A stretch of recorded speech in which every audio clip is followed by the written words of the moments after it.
Hello people, welcome back to E20 Zone TV. I hope everyone is well on this Monday evening. To my right is Jay. He's back from his golf experience and we're here to talk about the aftermath and Jay's thoughts on West Ham United 2, Manchester United 1. Jay, how are you, mate? I'm good, mate. I said I'd walk around the golf course in the rain with a smile on my face because I was my own demise for the weekend, which was absolutely true. But it was a good weekend nonetheless. How are you, my friends? Oh, good, mate. Good. Happy with the result, but the performance, yeah, we're going to talk about it. You've managed to watch the game back. I want to get your thoughts on it. What are you saying about it, Jay? Because it was a bit mad. Yeah, so obviously, as we just mentioned, I've just sat through the 90 minutes, and sat through was what it was for the first half. That was dreadful in that first half. And do you know, I've always say, right, when we have these conversations, I don't like to be too negative. I don't like to write a team off when you see the lineup.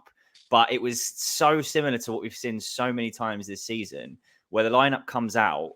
And I only saw patches. Obviously, didn't watch the game live. I saw the lineup come out and I saw the reaction, and was totally justified. I did not understand the team selection whatsoever. And it is no surprise to me that the three changes at half time were three players we thought were nailed on to start. Absolutely nailed on. And what happens? All three of them come on and were fantastic. All three of them. We just looked better in every single way once they came on. We'll get to the second half momentarily. But the first half was just an all-out nightmare from start to finish, wasn't it? I think they hit the bar in like the second minute, didn't they? Garnacho smashed one off the bar. Obviously, there's the Dalot open goal. I think they hit the post again later on in the half. Yeah, and we just offered nothing, absolutely nothing. And it was all of the normal problems of our centre midfield was just non-existent. Mavropanos looks so much shakier than Todibo. Like he just can't command the box, whereas Todibo is just so calm and so assured. And we just had no way of getting out. Credit to Manchester United. I thought they were really good in that first half. But we, again, similar to other games this season, we just didn't make it hard for them. There's no creativity in that midfield. If we talk briefly about Lucas Paqueta, because my tickets went to my sister and brother-in-law. Sister is obviously West Ham. Brother-in-law is Manchester United, which is obviously an interesting time whenever these two teams play. And I asked after the game, just getting their thoughts, and I asked, how was Lucas Paqueta? My sister said, a disgrace, which I thought was a little harsh having watched it back. I can see why. Like he was just typical Lucas Paqueta for me. Just give the ball away too much. Rolled around a couple of times. Few things he did well. He had about a 5-minute spell where he was lively, but I think he had to come off. He was going to get sent off. He was so close to getting a second yellow. You could have seen it right before half time. Probably his like third foul whilst he was on a yellow. Guy had to come off. I thought Edson Alvarez and Guido Rodriguez were getting pulled out of position left, right, and centre. And for two guys that have played together previously, I don't know what's going on in terms of their communication, but I just felt positionally they were all over the shop in the first half. And Cardio King, Carlos Soler, I could not tell you what he did. I actually have no idea what that bloke was trying to do in that game. If you can enlighten me, like what was actually going on, I've got no clue as to what the tactic was, what he was doing. 1 minute he was left wing, then he was centre mid, then he was deep. But every time he got it, he just bopped it and just ran. and I can't understand it. I don't know what the bloke. I don't know why we signed him. Good question. Honestly, I don't know. I really don't on Carlos Soler. Yeah. I can't really go in on him because I don't really blame him for the situation that he put himself in. I blame the manager on that one. The first half was embarrassing. I agree with you 100%. Everything what you've said. Lucas Paqueta was lucky not to get sent off, but I think he had to take him off because he didn't want to make him get sent off. What did you think at half time? Obviously, like looking back at it, half time come, second half, it's a completely different game, isn't it? Yeah, mate, absolutely different. Again, we're stuck. It's like we're stuck between like So we talk about Lopetegui, right? I'm trying to think of the right words. It's like, can we praise him for substitutions when he got the lineup wrong and he was just correcting his own mistakes? He's Schrodinger's twat, basically. Yeah. Like he's both made a great decision and a crap decision in one. So like, what can you actually do? He corrected his own mistakes. How on earth we were in at 0-0? I've got no idea. And the second half, we were a million times better. I want to the few shout outs that I've got. I thought Aaron Wan-Bissaka on that right back going forward, him and Bowen looked really, really good together. I really enjoyed watching those two link up.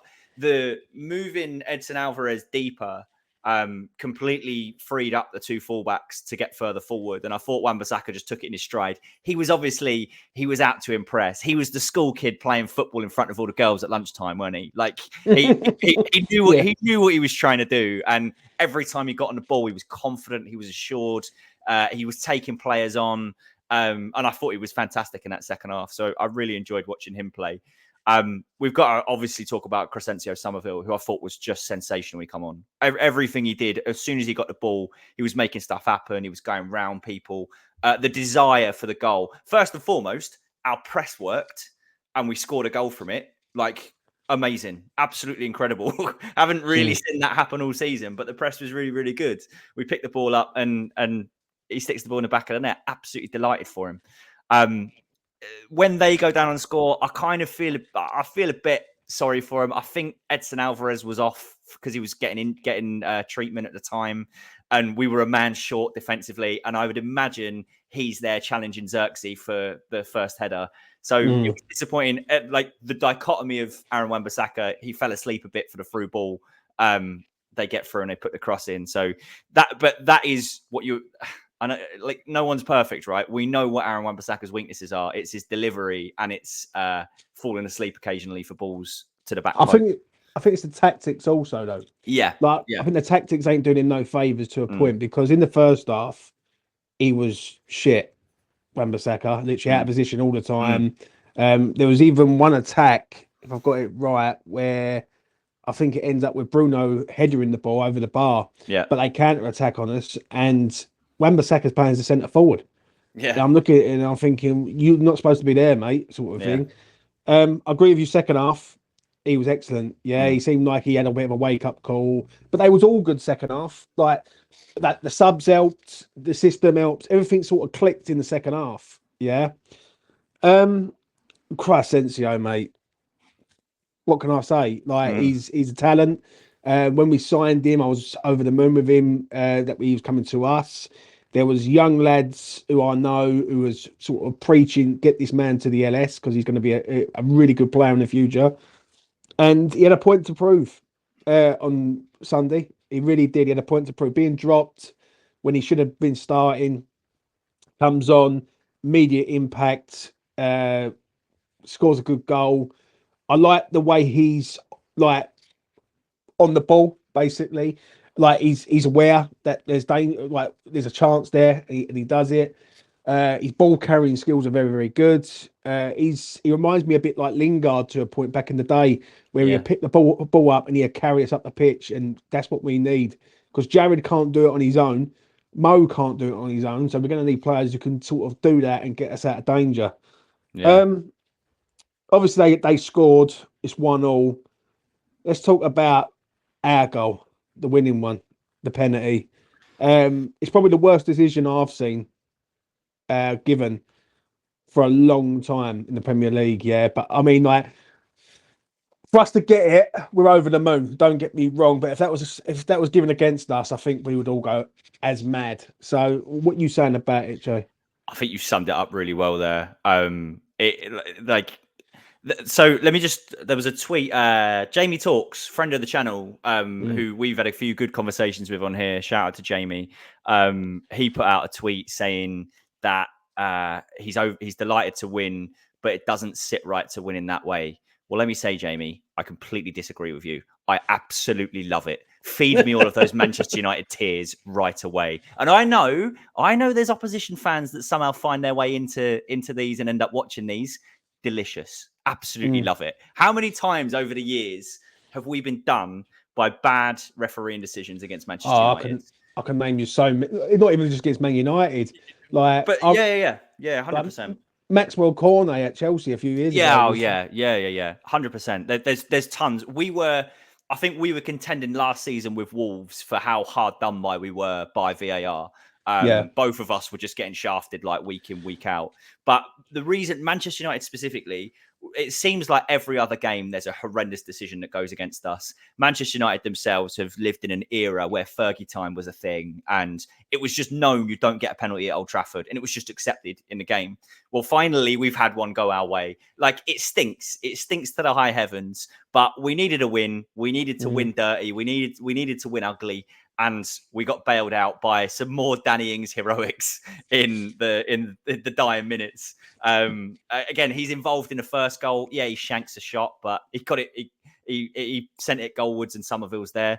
And he runs into a defender and wins a penalty. It stinks. It's never a penalty in a million years, but it still tastes delicious. I've got to be honest. When I was watching it live yesterday, I was nervous for Bowen. Because he's a man who's got a lot of pressure on his shoulders at the minute. West Ham are playing shit. He's the captain. Everyone's looking at him to galvanise the side. And you know what? Fair play to him. Right? Fair fucking play to him. Because he could have shied away from it and could have given it to someone else. But he took the responsibility. And the delay also I thought was embarrassing to a point. How long it was for the referee to get these players out of the box and let Bowen take the penalty was borderline scandalous. I was just very quickly going to say, I was surprised that Lopetegui didn't hold the game up more to get Mark Noble down from the director's box to come down and take the penalty himself and exercise the demons from 3 years ago. It reminded me of that so much. And I'm really, really pleased for Jared that as the skipper, he stepped up, put the ball down and smashed it in the bottom corner. So, yeah, I completely agree with you. It took a long, long time. Apparently, there's a lot of confusion in the stadium as to what was actually going on. And quite rightly, like it didn't look like anyone really thought it was a penalty that much, other than Danny Ings and maybe one person who was around him. So yeah, well done by Jared Bowen to just take the ball, stick it down, and smash it in the bottom corner. I've got to be honest, as I say, he really took like the ball by the horns basically and said, you know what, let's do this. And then we have like the final 30 minutes of that game, Jay. What you watched was, I'm going to be honest, it was mayhem. It was just literally mayhem. I thought Thomas Souček, who come on, he deserves some respect. Honestly, he really does, because he was everywhere. Especially in that last like sort of 10 minutes, he was throwing his body on everything. Headers, he was literally chasing, hunting everything down for us. What did you think of the triple substitution though? Because... I think if we talk very briefly about Thomas Souček, I mean, you cast our minds back to the start of the season when we were sitting here bemoaning how he was being used. And we talked extensively about how he was in the wrong position. Fast forward a few games and he was our most consistent player. I was surprised he didn't start today. I really, really was. I didn't think he had a good game against Tottenham, but I also didn't think that was his fault. I just thought we were really poor as a team, and it wasn't the kind of game that he was going to be able to affect. Whereas this, a home game against Manchester United, we all sat here, you, Lucas, and I sat here and said, Souček has to start. He's a nailed-on starter in this kind of game. Yeah. So if I was him, I'd have felt really hard done by not to be in that team. And the fact he dropped out the team effectively for, well, not Soler, but he dropped out for Edson Alvarez, didn't he? Who in the second half I thought was a lot better, by the way. But speaking about Souček, like you say, he did absolutely everything that you expect and need Thomas Souček to do.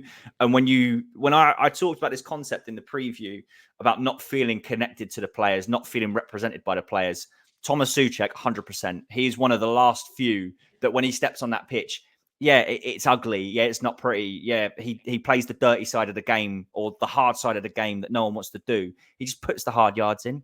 And it's everything that you need from a player in that situation. So a fresh Thomas Souček coming on in the second half, especially like you say, in that frantic last 12, 13 minutes, is exactly what you need, is someone who's willing to just get in the trenches and get the job done. So absolutely delighted with him. We talked about Summerville, just fantastic. I'm not convinced on Soler, as I say. I think Summerville was excellent when he come on and has shown... he's got to be staking a claim even to be starting when Kudus is back. He's got to figure out... Lopetegui's going to have to make some big calls now, because we've been talking about it here for a little while now, about the concept of Summerville left, Bowen right, Kudus in the 10. That has to be the next thing that we do. I think that has to be, Joe. Yeah, I really do. Sorry to interrupt, but I think it has to be that now because Lucas Paqueta is a liability at the minute, and he's a man that is on the floor at the minute. yeah, And listen, I don't think it's too bad for him just to sit down on the bench and come on as an impact sub. He's not a bad impact sub to bring on like for 20 minutes if the game's tired and he has to play one little ball against tired defenders. Like if you swing it around the logic around that way, he's not a bad sub to have. But from the start, I think there's two things with Lucas Paqueta that's a problem. And what you just said there, Summerville left, Mo as a 10, Bowen on the right. I completely agree with a centre forward, either for Krug, Antonio, whoever. mm, With Paqueta, he's a walking yellow card, which is a problem because once he gets yellow carded, then teams know, listen, he ain't going to go near you. And if he does, just go over and we get him sent off. Do you know yeah, what I'm saying? And yeah. then the second thing is the performance base with him. His performances are just subpar to say the least. Do you know what I'm saying? Yeah, I felt for him a little bit with the yellow card that he got. Was it delaying the restart? It was a free kick. I don't think he heard the whistle.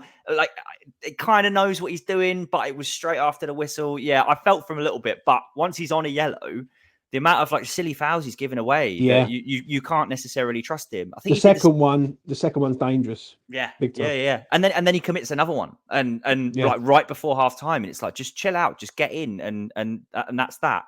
And I think there was again, so I purposely tried to steer clear of too much like reaction and analysis and stuff on social media and wherever because I wanted to see the game for myself first. But I did see a still of when Summerville went over to Kudus, which I love, by the way, absolutely love that. But of Paqueta not looking overly happy, the still does kind of take it a little bit out of context. He stands up, he's clapping him. I think he pats him on the back or whatever. But he didn't look overly happy on the bench, which I don't hate. Like he probably need, in the words of the great Sir Daddy, probably does need to just hold bench for a little bit and just chill out and then remember what it means to play for West Ham. He just looks so lost in himself, like Yeah. so lost in himself. His head's not in it. And like to your point, him coming on with 30 to go, if you're losing a game and just go, mate, we need a difference maker. It will boost him up a little bit. It would feed his ego a little bit and hopefully just take some of the weight off his shoulders where there's not really any pressure on him to perform. But at the moment, at a game that is like 0-0, he just looks like he's so scared of making a mistake because it looks like it's really, really eating away at him. So I know we're quite level-headed here, right? And we try and look at things on face value, go game by game, performance by performance. But he gets absolute pelters from people. And I look at it and I go, you're completely justified to criticize him. But I reckon he's like even harder on himself.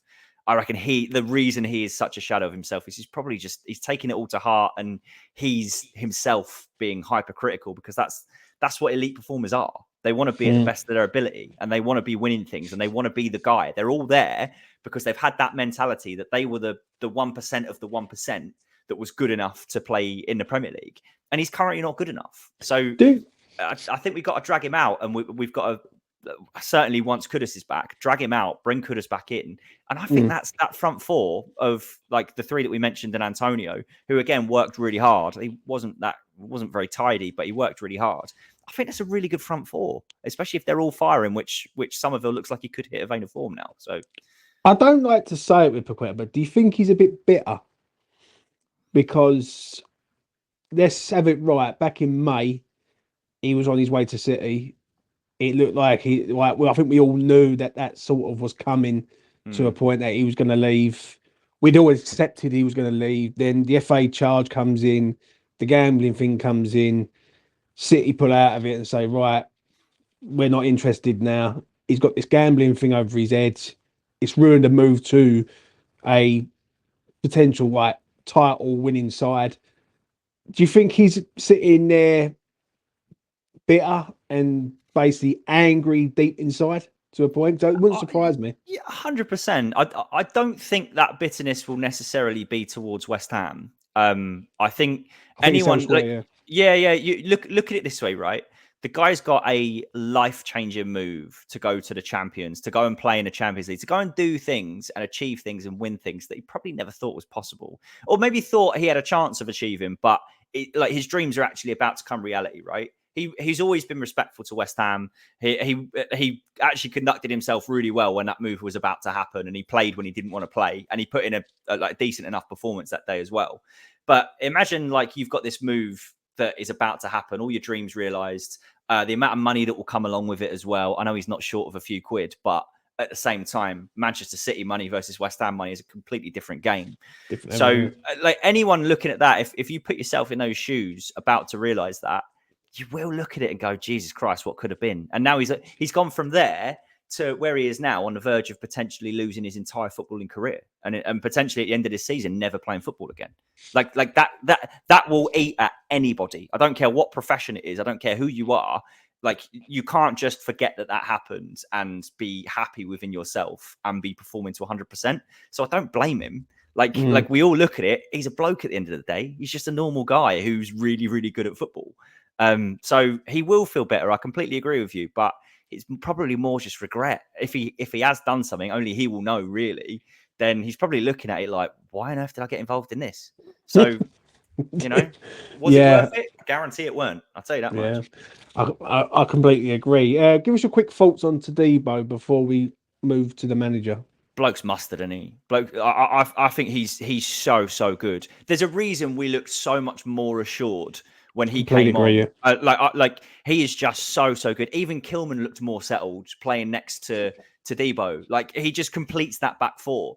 And whilst Emerson, I didn't think had his best game, but at the same time, a player like Todibo that is that good, that is that physically able as well. Like, just with how quick he is, that he's positionally good and he's really quick. So his recovery is so much better than Mavropanos, who, again, when he got booked, again, I didn't know that was the rule. Like, he puts in a really reckless challenge, even though it was offside, and managed to get booked for it.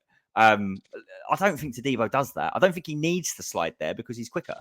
The only thing I would say with Todibo that is a slight worry, but not major, but slight, is his ability in the air when balls are coming in. I don't see him being that sort of rugged, headering the ball away with no nonsense sort of effect. Other than that, I think he's got all the attributes of being a proper top class defender. I felt so comfortable yesterday, Jay, when I was watching it, and I was looking at him and I was thinking, I don't see United scoring why he's here. You know what I mean? Obviously, the goal they scored was a scramble in the box, and it's sort of just ricocheted about, and obviously it's gone in. But Todibo sort of, I felt calm. I felt more at ease when he was there, and West Ham looked 1,000 times better. Like, they looked more controlled with anything. Yeah, I think there was the narrative when he wasn't playing games that he needed to toughen up in, was the quote coming out of the camp. Now, so I get what I mean. Once he started playing games, I was like, I do see it. But for what's he played? Like 5 Premier League, made 5 Premier League, 5 Premier League starts, maybe even just 3. I don't know. But four in a row he's played. Yeah, there you go. But do we know why he was dropped for Mavropanos? Was it? I'm sure I read somewhere he might have had a knock or something. But basically, they reckon it was a failed medical. But if it was a failed medical, he wouldn't have played. Do you know what I mean? So yeah, so weird. It was weird anyway. But to your point of his aerial ability, I completely agree. We know that's probably his limitation. That can get better. I think there's a few of our players who just need to get in the gym, to be honest. But when you compare him with the likes of Thilo Kehrer, with the likes of Naif Aguerd, who both had that problem as well, that like he's still better than those two in the air. And like, if he's better than those two in the air, which they were both weak at, and he's better than them in every other department, we've got a serious player on our hands. So I agree with you. That's a little bit of a concern, but I'm not worried about it because he's just so good in every other area that you have to accept limitations of certain players. Like I said about Wan-Bissaka earlier, that there's a large section, not large section is probably not fair, but a lot of people will want to have like scapegoats and tell us that certain players are shit. And like, again, as long as we understand the limitations of certain players, going back to what you want to see from a West Ham player, if I just talk about Wan-Bissaka very briefly, as I mentioned earlier, he's not your overlapping fullback who's going to put brilliant crosses in. Vladimir Sufal will put in brilliant crosses, but he's so much worse than Wan-Bissaka in every other area. He will switch off at the back post occasionally. Like, you just have to understand what his limitations are and then embrace what he's really good at. He loves to get on the ball. He likes to drive forward. He's getting to know Jared Bowen a bit better. He's great in a tackle, which, yes, it is Hollywood stuff what Wan-Bissaka does. Loves a slide tackle and loves to recovery tackle because he's out of position. But just embrace it. He's still such a good right back. So if we do that with players like him, players like Tadibo, and understand what the limitations are, just sit back and enjoy them, I say, because I'm super happy with those guys as sign-ins. I'm really happy with Kilman as a sign-in. There's still, despite how poor we've been and how poor we were in this game, I still think there's positives we can take, like from the season. I still think there's positives we can take from this game as well. So, Finally, Jay, Julian Lopetegui. I looked at his interview after, and he reckons we deserve to win. And I was quite shocked, if I'm being real, when he was coming out with that crap. I don't know how to assess it from yesterday. I really don't. Like, yesterday was, the result is all good. The points are great. The performance is Jackal and Eyed. But how do you look at him as a whole? Well, it was El Sakiko, wasn't it? And he's claimed the scalp of Eric Ten Hag. Granted, he's only got scalp. He's that bald. But like, he's the one who came away with a victory, and Ten Hag's the one who's in the dull queue. So, like, he managed to scrape through and get the win somehow. To your point, I haven't seen his interview afterwards, so I don't know what he said. But if he's come out and said that we should have won that game, I mean, the game should have been dead and buried. If this was the Chelsea game from a few weeks ago, Chelsea had killed us by halftime. The game was over. We could have played as well as we did in the second half against Chelsea. It wouldn't have mattered. Chelsea had already killed us. This is the difference between a team like Chelsea and Manchester United. Chelsea, who are full of confidence, Manchester United, who have none, who actually played really well, but just couldn't hit a cow's ass with a banjo. So, like, we got extremely lucky in that first half. I've said it before, we can't keep just putting 45-minute performances in. 45 minutes is not enough to win a Premier League game. This is an absolute anomaly. A team of Manchester United's quality, don't get me wrong, they're, 14th, 15th at the moment?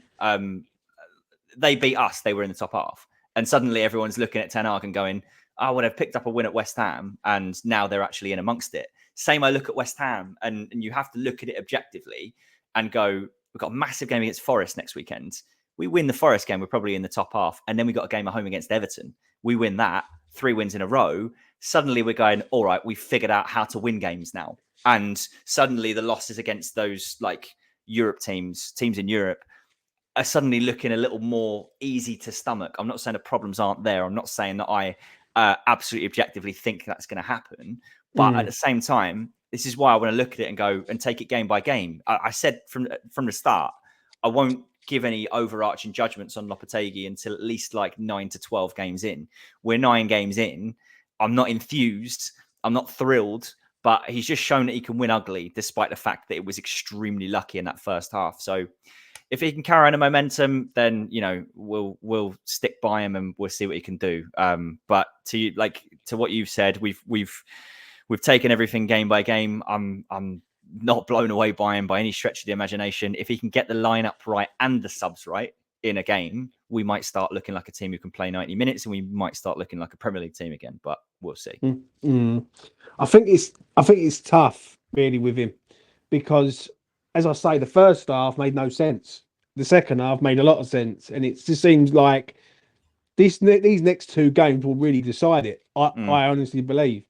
I don't like to say it, but I think West Ham might have stumbled across something in that second half, which might hopefully has woke them up. Because that second half performance was a good performance for West Ham. Like, the players there, everything seemed to work in that second half. Wasn't amazing, but it was good enough, right, for a starting block. But I just hope his stubbornness doesn't come through again, and he doesn't want to try and do like something else, like stupid and mad. Do you know what I mean? Like Carlos Soler on the right hand side, and something like that. Because the problem is with Lopetegui is that he's getting away with it. He's covering the results up by the result, basically. Do you know what I mean? Like, the result looks good.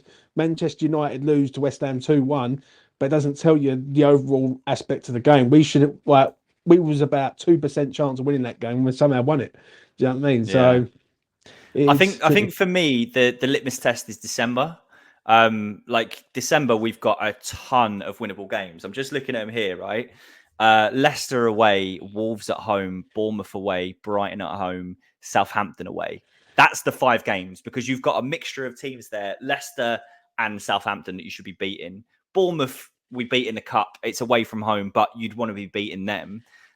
Wolves, did I say Wolves? I can't remember. Yeah. Leicester, Wolves, Southampton, you should be beating. Bournemouth and Brighton will be tests, but you want to be beating those teams. So that's the 5-game spell where you go, all right, no excuses now. You can't say that we're playing against teams that are in Europe that are like achieving loads and loads. Brighton are a good side, but again, you want to be beating them. So December for me is crunch time for Lopetegui. If we come out of that and we've got fewer than like 10 points, then I'll be looking at it going, you've missed an opportunity there, because that will define our season, I believe. I think the next 2 for me will will really show it, if I'm being honest. Forest away, if we go to Forest and don't lose, and basically we haven't beat Forest since they've come up at the City ground, and then we've got Everton at home. If we can get out of this next 2 games with 4 points, we've had a right result. 7 points out of 3 games, considering we was on 8 points, is not a bad return. Do you know what I'm saying? I need to see him get it right from the start.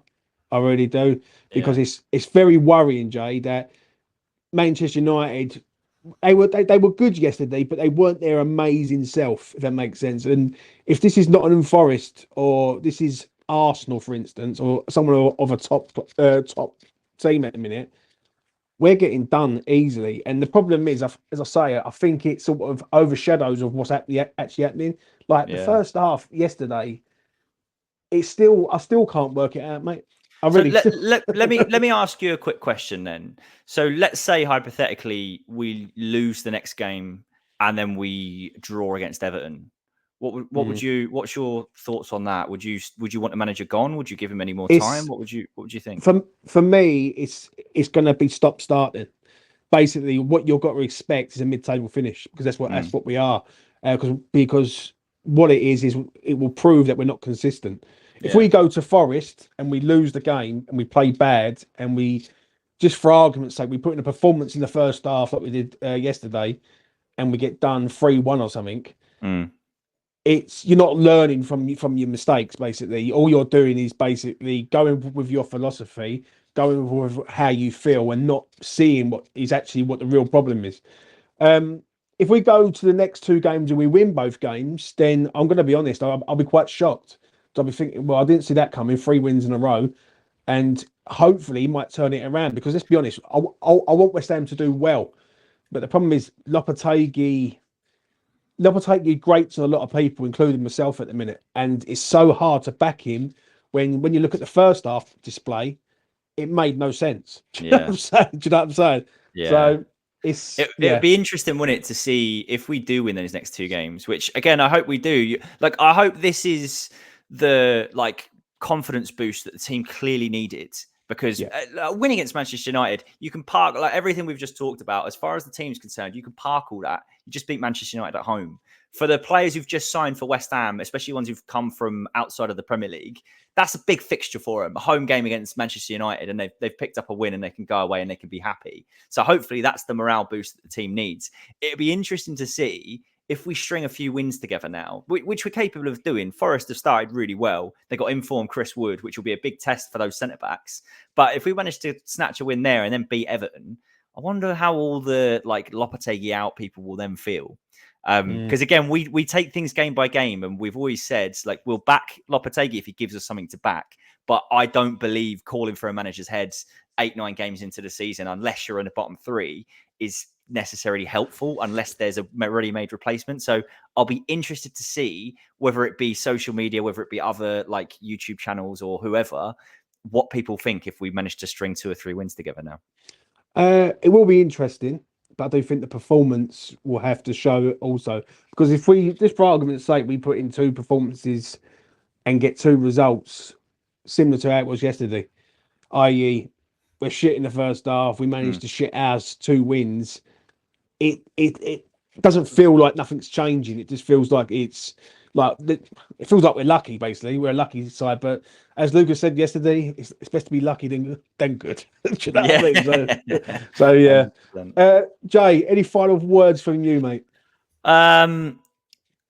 Not really. Yeah, happy with 3 points. I'm of the opinion if we somehow I would take ugly 1-0s in the next 2 games, and be sat here suddenly in the top half and suddenly going, we're actually back amongst it and we're actually back looking good again. So long may it continue. I said we needed to win ugly. We did win ugly. Park all the stuff that we can criticize for now. Let's enjoy the fact that we've just beat Manchester United, and let's roll on into the next game, hopefully with some confidence. Yeah, good man, Jay. That's been Jay's Fancam review of West Ham 2, Manchester United 1. Smash a like on the video. Subscribe to E20 Zone TV. Hit notification bell. And if you want to become a member, as I said yesterday, we all copped a good few winners yesterday on Mr. Crysencio scoring. So yeah, that was good times. Become a member, support the channel. It goes a long way. I'll be back in the week. Nottingham Forest build up, big game, City Ground. We haven't beaten this side since they come up. We must beat them this time around. Will we? We will find out. Anyway, from me to you, take care of yourselves and each other.